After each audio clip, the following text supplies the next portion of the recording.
नमस्ते दोस्तों, मैं गौरव संस्कृत साथी यूट्यूब चैनल में आपका स्वागत करता हूं। आज हम लोग 10वीं क्लास बिहार बोर्ड संस्कृत पाठ 1 मंगलम पाठ को देखने वाले हैं। संस्कृत और हिंदी उसका अच्छा से देखने वाले हैं। इस पाठ को अच्छा से पढ़ेंगे आज। चलिए शुरुआत करते हैं। 10वीं कक्षा का जो प्रथम पाठ है उसका नाम है मंगलम। मंगलम पाठ जो है कि उपनिषद से लिया गया है। हम लोग जान लेते हैं कि उपनिषदों की संख्या कितनी होती है। उपनिषदों की संख्या 108 होती है, यह याद रखिएगा। इस पाठ में जो दिया हुआ है अब उसके बारे में बात कर लेते हैं। कह रहा है उपनिषदः वैदिक वाङ्मयस्य अन्तिमे भागे दर्शनशास्त्रस्य सिद्धान्तान् प्रकटयन्ति। यानी कि उपनिषद जो है वैदिक वाङ्मय के अंतिम भाग में दर्शन शास्त्र के सिद्धांत को प्रकट करता है। यहाँ से सीधा सीधा क्वेश्चन बनता है कि उपनिषद वैदिक वाङ्मय का कौन से भाग का सिद्धांत प्रकट करता है, तो दर्शन शास्त्र। आगे देखते हैं। सर्वत्र परम पुरुषस्य परमात्मनः महिमा प्रधानतया गीयते। यानी कि सभी जगह परम पुरुष परमात्मा का महिमा गाया जाता है। तेन परमात्मना जगत व्याप्त मनु शासितम चास्ति। यानी कि उस परमात्मा के द्वारा ही यह जगत अनुशासित है। स एव सर्वेषां तपसां परम लक्ष्यम् अस्मिन् पाठे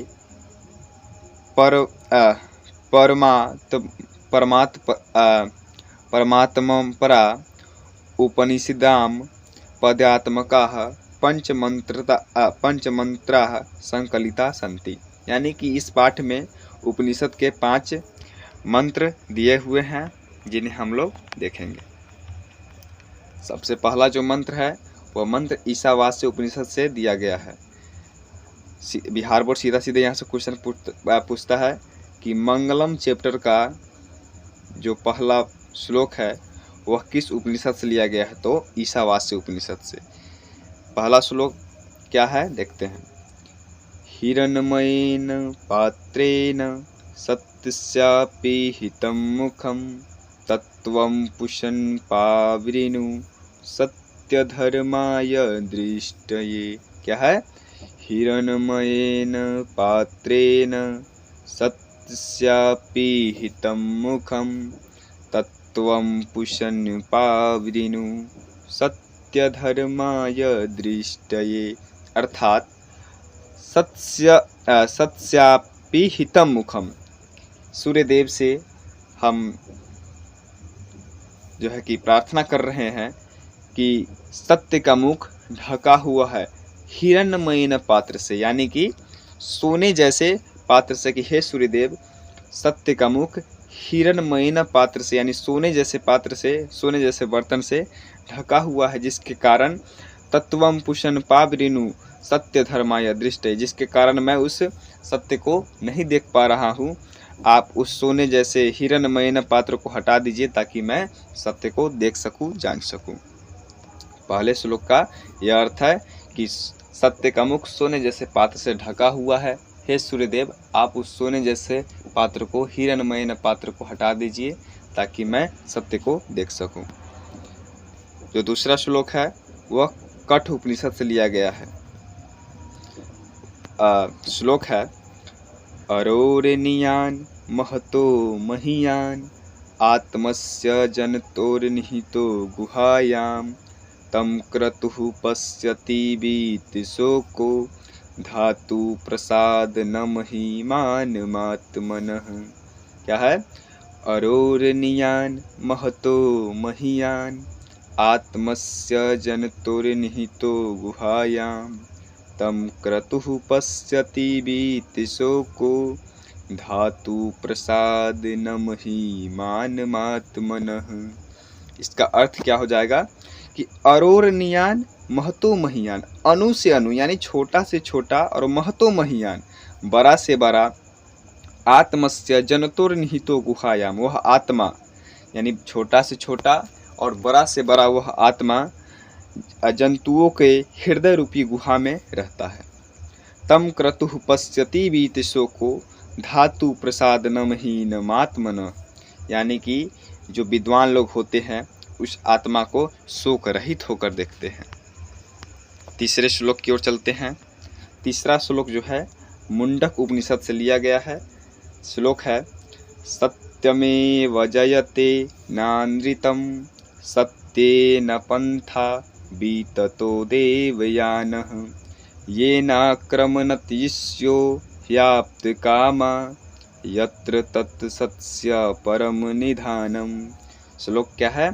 सत्यमेव जयते नानृतं सत्येन पंथा बीततो देवयानः येनाक्रमणतीस्यो ह्याप्तकामा यत्र तत्सत्स्य परम निधानम।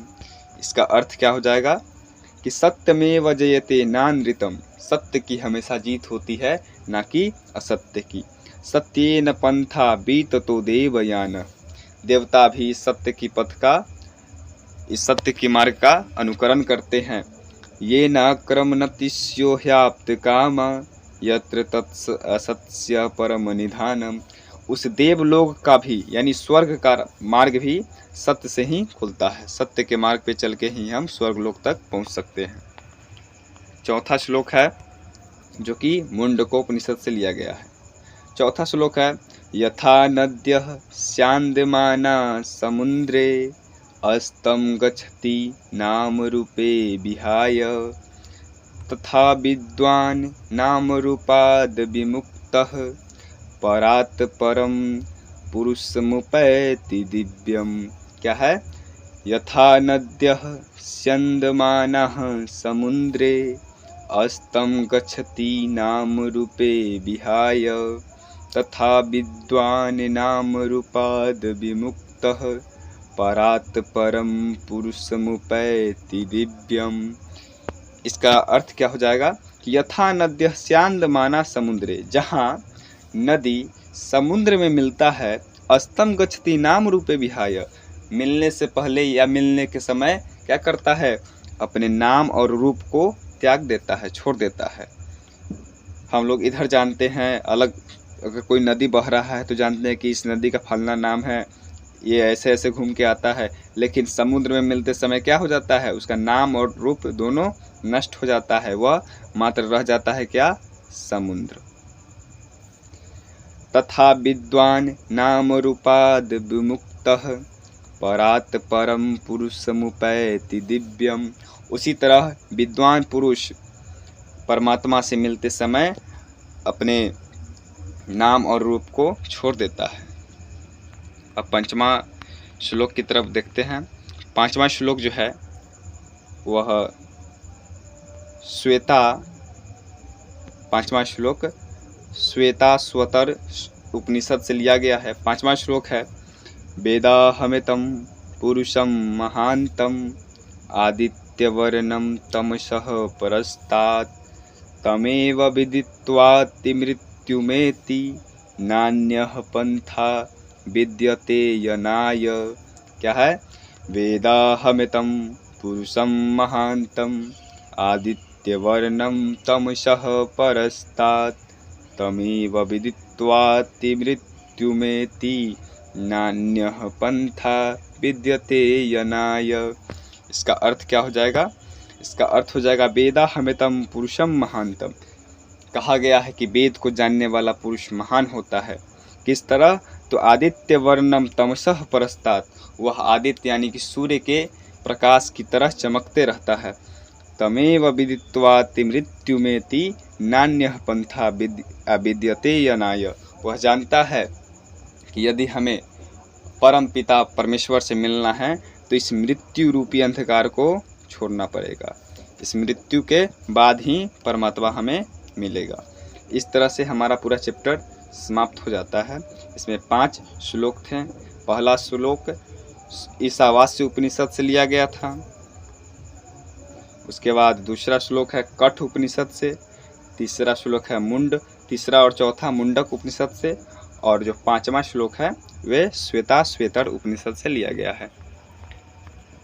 कुछ बात जो इम्पोर्टेंट है, जैसे मंगलम पाठ जो है उपनिषद से लिया गया है और उपनिषद का रचनाकार सामान्यतः वेद व्यास जी को माना जाता है, इसलिए मंगलम पाठ का रचनाकार भी वेद व्यास को ही माना जाना चाहिए। यदि वीडियो अच्छा लगा हो तो हमसे जुड़ने के लिए सब्सक्राइब कर लीजिए, क्योंकि 10th क्लास का पूरा प्लेलिस्ट बनेगा, बुक का भी और व्याकरण का भी प्लेलिस्ट बनेगा, जिससे आप पढ़ करके अपने ज्ञान को बढ़ा सकते हैं, अपने बोर्ड एग्ज़ाम में अच्छा कर सकते हैं। धन्यवाद।